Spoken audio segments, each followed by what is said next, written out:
Yɛn fa bi nya sere ya.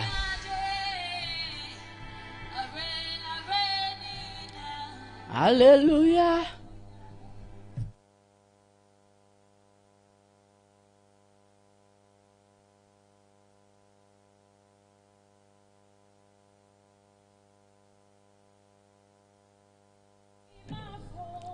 Yame.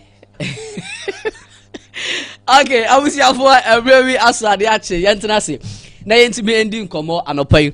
Enso na yehu de etumi ekọ na oh my God na entime mfa ntem apa entime emfa Monday ene national tour for na sekura yekodi weekend kakra yakọ asan aba a nyankopon ede yankwa etumi ache 24th August 2026 ene nyankron papa sadam de yankwa ache chemada moja de mu afrisane etimi ekọ ede eba na no pa me no bedi nkomo bi na wo fia watimi ate ho ase ebe yetie futuo anya se yakasa yenti yetie yete but there are some of the issues ni bi wo ha wotena ase a ya na unhu sede obetimi age no enso ede afa yebra ni forget about that yentimi ni nkomo quick one mleti ya bi na yensori so na de wo ho no yentumi emfa ento awo so still good board any minority in sense no eguso ereni na metena asidi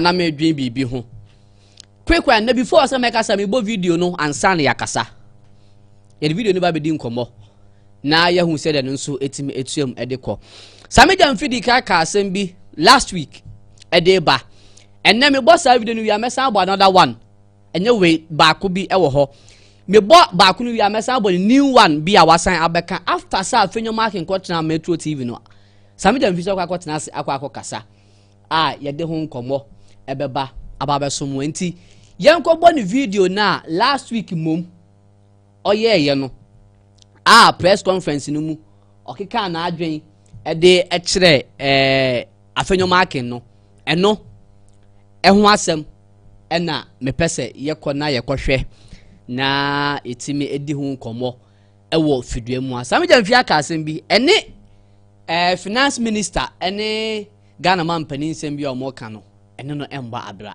me say na mekasa interview no fama producer yanko TV no fama this if the one under whose tenure has board chairman as ECG, where ECG recorded a loss of 8.2 billion, is not facing any onerous bail terms, then how can Sami Jenfi, under whose tenure the gold board has exported 170 tons of gold through former channels and brought into this country over 17 billion United States dollars in 1.5 years, face onerous bail terms? Under your tenure, not a gram of gold produced in Ghana was refined in Ghana. Today, over 9 metric tons just this year of gold we have bought refined in Ghana. We are changing the value addition story. So you see, such statements are reckless. They are what I call the fanciful efficiencies of, of a palm wine bar. You take it as comic relief. And it is very sad. You see, when we say this, he says we are not insulting him. This is somebody occupying a seat once occupied by the Venerable J.H. Mensah, the Venerable Papa Uzu Ankoma, or Seiche Mensah Bonsu. Look at the depth and the substance of these personalities. When they rose to speak on Parliament, look at the command they commanded across the aisle. And look at how this seat has now been so bastardized and depraved by a noisemaker who cannot even read and research and get his facts right. So I will go to prison in his brain, and I will have onerous bail terms in his brain. I'm not afraid of any intimidating tactics, because we are serving Ghana in good conscience, and our resource and posterity will speak for us. Thank you very much. Is this? If the one under whose tenure has board chairman as ECG,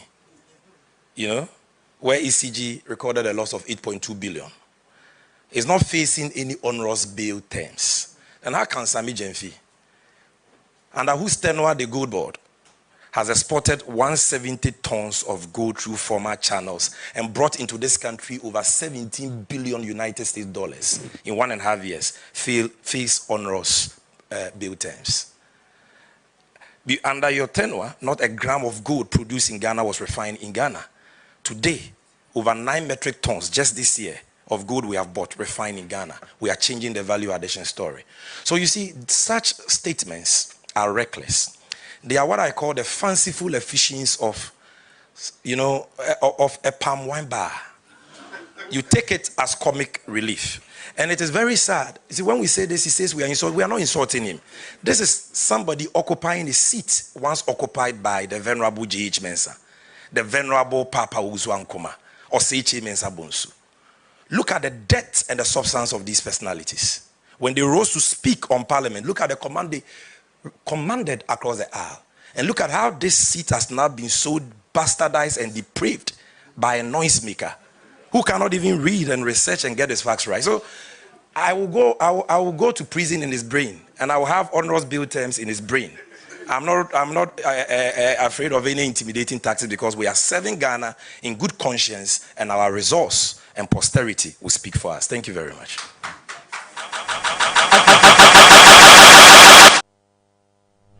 Enti abusia Same Jamfini akwate ne nkan video we eye video wa oye no last week no koye video we. Now asem me nyina nie. Same Jamfi CEO of Gold Board. Abusia tie nie. Oye CEO. Na Honorable Afenyo Akin so eye minority leader in parliament of NPP. Now asem nyina ne say Afenyo Akin ba bontin be kan asem bi say Gold Board Same Jamfi CEO eda no Oma bo omaine ka 22 billion Ghana cedis. What they call dollars $1.7 billion. Oma bo omaine ka. And Afenyo Akin they buy according to report IMF they buy quoted by Afenyo Akin. Asem way enya Afenyo na start here. Kojo Oponkroma started January 2026. Ye sha afi asiyai. And Kojo Oponkroma kwatena UTV. And okwedi nkomo na osi Gold Board the bo omaine ka. Ekebia ba beto ho. That time so meka ya Eriko Poku Agric minister na obi ye no ono so frɛ wo show no so life ene Kwajo Oponkroma di nkomo bisa nse Kwajo wusi Gold Board aboka kire yemu ama Kwajo Oponkroma clarify wo UTV atwam January asem na ye kan na nsen ya na asa beto mountain ena hono ba Afenyo Akin dia ba bontin se abusuya Ghana for madam sorry na Gold Board for according to by IMF the omodia ba bontin say Gold Board aboka 22 billion Ghana cedis. How the dollars may 1.7 billion. Na eno na Same Jamfi etina se. Any fair press conference Same be clarify be you one because the air cost we there anode. Same Jamfi ba ya nsem oba be kan ye nie. Minim se me bo video no wotie mu ye. Now, join me e wo Facebook or this Wapoku on Facebook. Bomodin na subscribe na follow channel for me on YouTube or some channel GH. Bomodin for comments for for me repair media can to media amount. Di machi ne ni nkomo. Follow me ne ni nkomo e wa ha. En sama Same Jamfi be kan ye. Up to now, ma hu se sebe obi amfra brante ne mfa ne ntena ase. Se sebe o kan asem bi e de akere no. Akwoso amunim se wasan akotena Radio Gold asa akodi nkomo biem. Wasa akoka sebe ne kase e de aba beto so. Why am I saying this? Same Jamfi kasa no say ono no feeling say Afenyo Akin kasa no Afenyo was attacking him personally. Ono feeling say Afenyo Akin no kasa no direct because Afenyo Akin person ogu ni hu fi na because of say Afenyo mo and MPP for what position ti and na ye kasa den e dia gu ni hu fi hwe mama nka asem we Same Jamfi feeling say Afenyo Akin egu ni hu fi a ana o kan sem de agure ni ma so Gold Board a de bia me kan sem bi se so ko to seli pa mienu kwa bi se na no asem no e ba ne sen enka se na asem no e ba ne sen the same Same Jamfi a ye kan asem se ne abrante we ba be ye Gold Board CEO na se etro punches e de ma no na wontimi ntina se nye di ntimi nje mene na so no be ba react personally se o feel se Afenyo attack na ene na Same Jamfi enso e wo sorry e de ka che nipa binom a etwam. Because way back, not the same Same Jamfi Kroya a communication director to NDC. And some men and nipa mechanical you. And some beya. No. Yaka politics are. It seems that Same Jamfi nyanti politics ase. Aban bi ba akwanyam ebetena ase. Aban bi aba ya criticize no. Aban bi aba e wo ho. Ade we ya ekoso ya wa be CEO Gold Board CEO ya ba tena ho a afenyo cars ma otikwa apai MPP wa kwanyam Samija mfi kro ya the same Samija mfi ni bas intelligent TV so ye hui almost 60% communicators of NDCs Kotena TV radio so an sembe ni anka mfangu mampende da kufa do hufi dia na yante ba bonten me nkwachi national cathedral ye ba ye Samija mfi kro ya betena bonten ka say NPP aban led by mampende da kufa do ne ye friend say ne wofa kenofowiata etena say the $56 million edi kotu national cathedral manhole ye lead demonstration ye huni kroma Samija mfini Sam George koto amena mu koburu nsuo e wo cathedral na amena mu de na ye hu wo Samija mfi wuti krom ha wano den ka say MPP aban su $56 million abo man ka amena penedi 2 years national cathedral manhole mu kasa ya kaseti am penifa hodo ensese manuti o munyina na wonim se ya meba na munim se ya afenya makin ya penisin e wo politicism take it or leave it yan fa politics to ncha afenya e ya penin e de sin wo Samija mfi even President Mahama mpo enim se afenya makin e ya penin if you don't know I'm telling you even President Mahama na udi na chi no a wusua no in politics no or ya godfather in politics no President Mahama even know se afenya makin e ya politician. Now wo Samija mfi so afenya makin e ya politician more than you asema America na mudo afenya makin e ya politician esin wo Samija mfi because aban bi bai mu ye ne de mo pe ke kan sama sabe enim se Samija mfi fili se ene afenya makin e attacking ne personally or kan sem bi gu ne ho fi asama enim na okatun so gold board more kasa no feel say afenya makin attacking ne personally ya ene Samija mfi mom so attack President Akufo-Addo personally ene mun kan ta Samija mfi say Samija mfi so attack President Akufo-Addo personally egu ne ho fi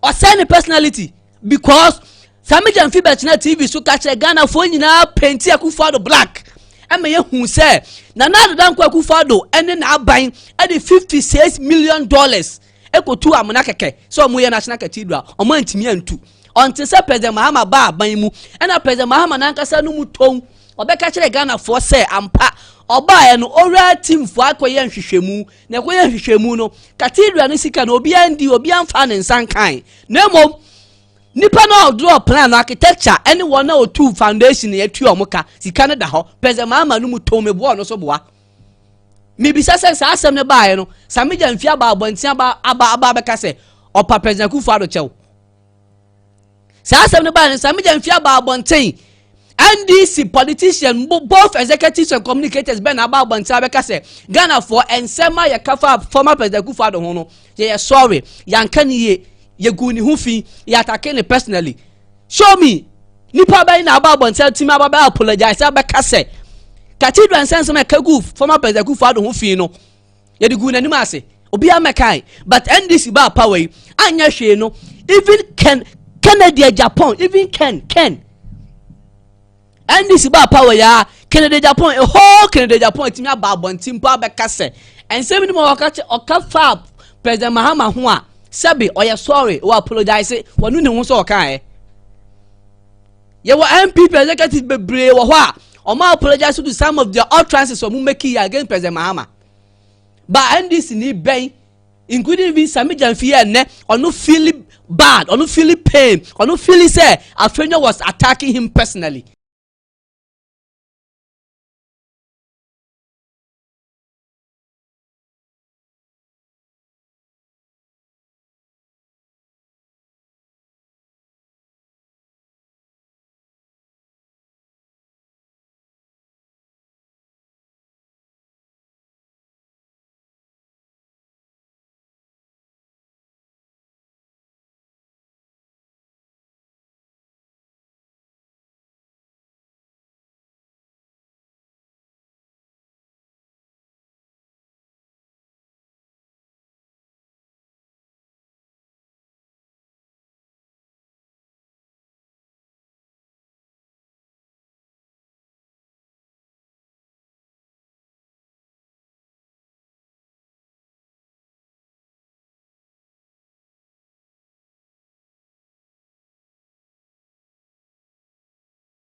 Atu force in sika ni ho. Enti ji so man san ko bobo sian foforo na be stop double track system na e wo free SHS no. Meanwhile Samijam free 17 billion aba o man ni mu. Ti me bisa Samijam fi ono wana nu masem na o kan eton. Se sika na e wo he. Se President Mahama be bu o man first no ne Professor Mills e be bu o man from 2012 to 2016. Na se sika o mu do bu o man ni na bosom ko boy nyina was $20 billion ah. Na within 1 year Samijam fi ti me 17 billion aba. Ene yen nya se ko bobo sian biem. Ndi sika no wai. No, I don't know if say sebi ya Jimmy ana. Huh? No, meba aya na mo kasa na mo te ho a. Mu free say ya Jimmy. Yay. Ya na mu free say ya Jimmy. Now we use the word extortion e de ma wo nua wo senior colleague politician. Wo Samijam fi we use the word extortion. E de ma afenyo marking. Live on TV, twesen ya o se mentwen san. Mentwen san bia. Hwe. Mo me san ko tie the same Samijam fi no. Me ba me wasem bi ka na emfa nsowe so. Ebra after science and semisi twa mu wie ye no. Osan ko tena ase ye bisa na asem. The same gold board na afenyo market ho hwe de osan ka fa afenyo market ho. Yen san ko tie ni mra. There are many underlying issues between I and Afenyo Marken that you don't know and those watching don't know. I have appeared on news far many times. Perhaps in this country, I have held more press conferences on political issues than anybody. Have you ever heard me use the word extortion against any of my critics? Have you ever heard me? Why will I use this word now? And why have you not heard Afenyo say anything about that or challenge me or threaten to sue? So the MPP people talking, there are things you don't know. I will not just, me, I'm a consummate Democrat. I eat and drink debates.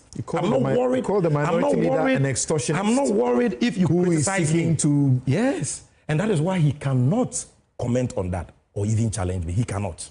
Because he knows that what I said is true. So there are many things that you may not have the benefit of. But let me talk about little jovial. But what did I do? Me too. I just compared him to Kojo Ponkroma, Abna Sare. Kojo Ponkroma, Abna Sare, me, Anta. All of whom are his colleagues in parliament, MPP people, who have criticized us. And I said, when you listen to those criticisms, you see maybe lack of information, but they don't make it personal.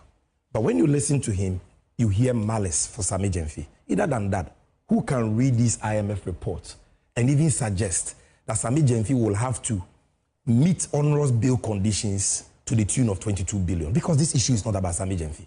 So you see the smear campaign there. You get my point? Then he says, Obi Antongo de Moka. In this world, the most cheapest thing to trade is water.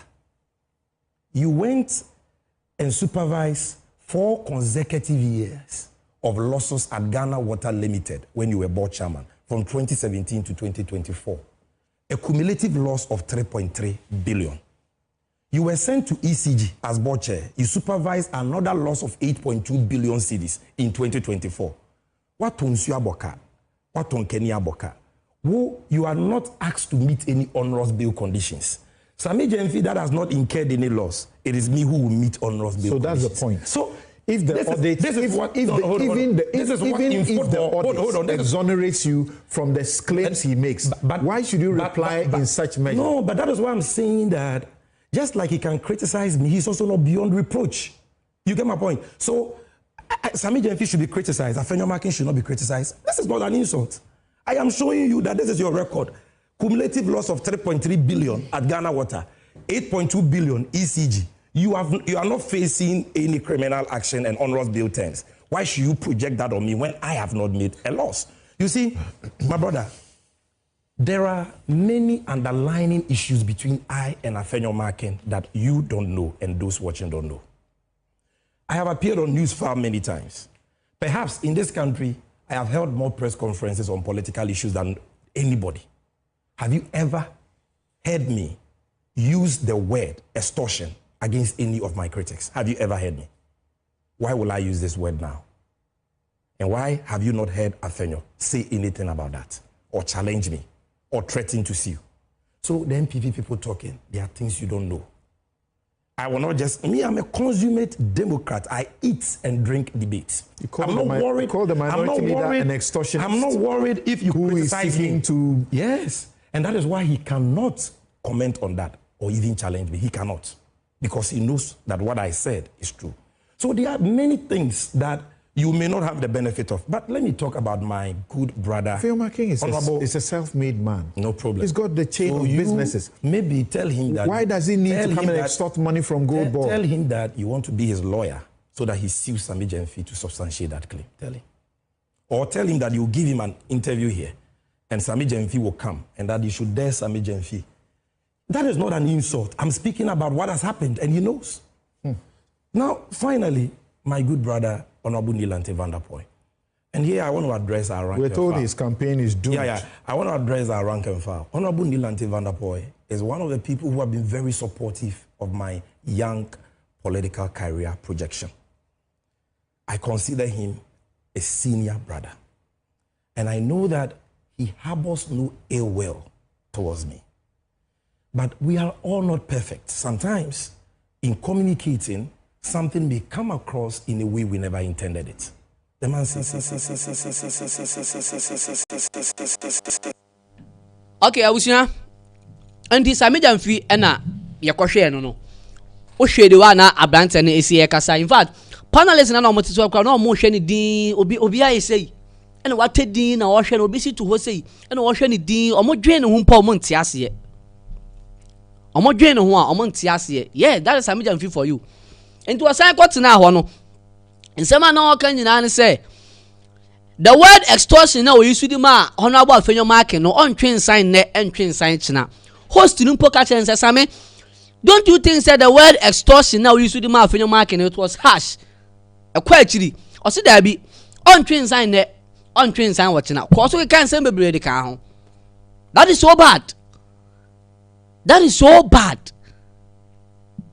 Na me na minim say Sammy Jemfi betimi ameni ahu say obi timi attack obi personally e wo politics im enti me bi say Sammy Jemfi say the time I know TV ni radio so e keka nsem egu mampende da Kufuado ho fin e kan nsem say Kufuado the $56 million and e took National Cathedral manhole no that time na hwan na ogu ni ho fin Sammy Jemfi nyantena se ndwen hunu say ono de mampende da Kufuado wagu ni ho fin Sammy Jemfi kwatena TV so radio so ahodo bebre nsem ahodo bebre ka kire ya nsem ampani dada Kufuado etena play mu ekowiem na wodware digu yen so de na yan hu ni krom ha eno de mamungu ampani dada Kufuado hu fi enne afenyo marking kan wa asem a as a Gold Board CEO a wadwa watikokum umini ya tese o attack o personality kache wonti politics ase a kwatena nchana ko bisa papa John Dramani Mahama because hwe yahu bebre wo kuro yi mu se Sammy Jemfi say on twe the word extortion in sanya obi any problem. You can see how arrogant and our ye mean to sabe because we all saw it. Obi oye pani bi obetena se bi abehu say Sammy Jemfi is arrogant. Panelists no for mo to akwa na mo hwe ni say no obi e hwe no anopai me sorry but me question me be say Sammy Jemfi ni NDC aban ni say Sammy Jemfi first kasa o kasa no o say ono no Gold Board our down as CEO no within 1.5 year Gold Board buy no Gold Board atimi aton gold aye adwuma a generate $17 billion and e dia bagana me no kasa yi Sammy Jemfi say $17 billion and a wano wanam Gold Board so e dia bagana ensi sia me be say Education Minister pay 1.5 million per edi akwose education ministry mu said ye be betuma for teachers etimi afa ye friend say acheche for mo mi bibi papa atu omoka atofo sinsi sikani ho me no kasa sisi ai atofo so ye finance minister be ka kire yen Ghana for say omo say kwaje bosia edi aba be she double track m said ye be ya ye betumi stop double track system e wo free SHS abusia mene wo ka say Ghana aban obete akonwa so NDC aban John Dramani Mahama e she koku akuafo bo say se oba obetu boho e wo mafuom na edinsu apeto mu kokofuo so no wasan to koko ma momo na ya to koko mo 6000 plus mene wo ka say akuafo mu hu hwe yentu borehole ba ku po ewo ho na ya to kokwa akatuam aban we ka kire say free senior high school oba or the beba sorry 24-hour economy oba or the beba oba ye hu hwe aban we ka kire say so obetena konwa so say aban a or the woman bank ebeba oba ye hu woman bank bia sa no ma we nyina wo ho ye hu hwe Samija mfisi gold board nko de 17 billion US dollars na dia ba o man yimu se sika ne ye bisa se ewo he mumna me ya no asisi ato force se ye sen ko bobo sian foforo e dia be stop double track 17 billion cedis na Samija mfisi gold board dia bre Ghana no 17 billion ewo he education minister enya sika enfan 20 teachers for ka university for ko strike 17 billion Ghana's US dollars na Samija mfisi gold board dia ba Ghana no sa 17 billion ewo he to force CSA ko bobo sian foforo President Mahama ne your friend is saying the late Professor Mills ebebu aban from 2012 to 2016 abushia sika omudi bu aman ni nyina Mahama ba first from 2012 to 2016 sika bushi omkobo nyina was $20 billion per and omudi bu ye entin kan na 1 year ubebu aman 8 years as aban we use $20 billion as bushi na di bu ye tin kan na wa ba 4 years per now within 4 years no emu 1 year gold board the $17 billion the abrewa agenya enough sika no why no sika no why to force in CSA ko bobo sian foforo aban bi bai president Akufo-Addo ebetena akonwa so obefiri aban mu ode ko IMF ne ye peden $3 billion per Akufo-Addo time ne ye pe $3 billion ye di na tem okro yi mu ye kan se man san fota de kire papa no say ode ko IMF ye ko pe 3 billion o Akufo-Addo no per $3 billion 3 billion 3 say eno no de abu oman ye say Akufo-Addo de akwa IMF ye di na tem twe ne to ase ye kan de anim ensan fata de kire Akufo-Addo so ode akwa IMF ye ko per 3 billion per but Samija mfi ni gold board atumi de $17 billion e de aba aga ye wie nti ato force inside de akwa ye den e wa IMF ye say ko pa bosia ni guasefo ye ka mo ma ye nka hwe me de bia me ka se me de kire mu na some of the journalists for now mo so matenase de bia me tena me ka matenase na mo my imagine say munim no kura so mo nka because this na about power and this na banti mo Captain Smart Captain Smart when this mu e ko pre MP so meanwhile Akufo-Addo wa konwa mu nsem bebre no mo bebre Captain Smart kai wa udi captain achi bia to aba bia on say na sabi wa ejimi for I'm telling you what would you not be a seven away for because it is clearly say na NPP na onya chance eti o kan some ensem fata cathedral asema ya kan wasema na Samija mfimu nyina beka bi captain was among of them he was part in fact when na dibi bia ba and Captain Smart pe MP adi wo NDC mu so it is clearly say na all pe kwan wo NDC mu nti and o ye de kan nsem bebre nsem anim ensem fata because aban bi de kwa IMF for $3 billion US dollars 3 billion ye di natem ye kansam enum po ye nsan ka sika no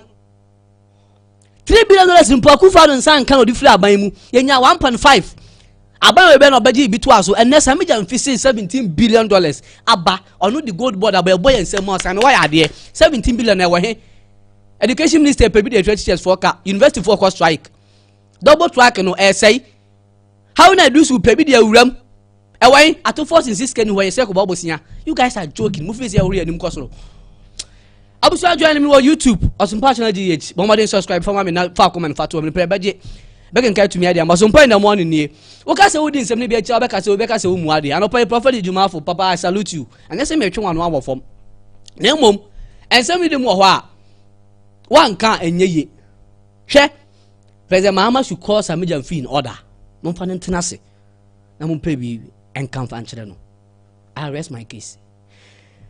All right, and Monday 24th August enie ye bedi nkomo me sorry so nyansa po e ba wa kwan mu ajapoku ayekrado obewuram sisi a na yetime de ato ba mo de ma data no nkoso nyina ha na yentumi endi nkomo e ofina bia so entimi enkoso man Ghana be yi be fa ntema pa e de afria na bia so etimi akoso me be na ye be me sorry na wa chena same time etumashia ofidi ma medini akwada ya menyansafo stay tuned makra baba yo abusuafo ye mo bibia la kwa baba transport abusuaku no mo eya na areho se obehu nipa bebre na yakoyisu enkumbi samena bi na ede eye enema bebre abegugu widie no ho sa wo hwe ye minsa benkum ha na mo a samena ye esia na mo yi eye transport shower gel ebia wo yo bia okoyisu samena bi okoyisu nkumbi ama yale bia ide aba ne nso bei anase bibia bisisi widie no so me kanfo eye shower gel edi amount onipa biara otimi biara bibi aka wedie so onipa tuntum onipa kokko we chocolate color bibia bisi wedie no ho me kanfo eye shower gel edi amount iwo biara ne de ewo ho no mo ma wonsan de enka bi misraw enye no nko a ye wo eye de ekrami eye stretch mask obi beka sa papa stretch mask enu aduru ni ho no mo ne etie ne ye obibi ho no ma ye fa no say etimi to say de me nipa that's the reason why ene ye nua ma no mu bi no sabi yo stretch mask aye ne ho na mu nyina wa yusu aduru sa enko ente na awiakata ban yi awia ye bo hwe awia ye bo na so be hu na wa hye long sleeve adentia because stretch mask asay widie ni nyina wa yusu aduru anya ne pe wa yusu aduru sa enko ye nua ma no mu bi ko awoso a enam nyinsa nti no mo so be wa wie na ne yefuru so nyina stretch mask aye ne yefuru so nyina eno obia wale egu because of ayesa stretch mask inti sabi oyi ne ho no ohwe eye ne sremu a ne sremu nyina asai ena stretch mask inti wo se nipa we ena me kanfo eye aduro ekita me eye stretch mask aduro we ede amount me number no ena gu screen na aseno obi bia o se ma use stretch mask aduro bi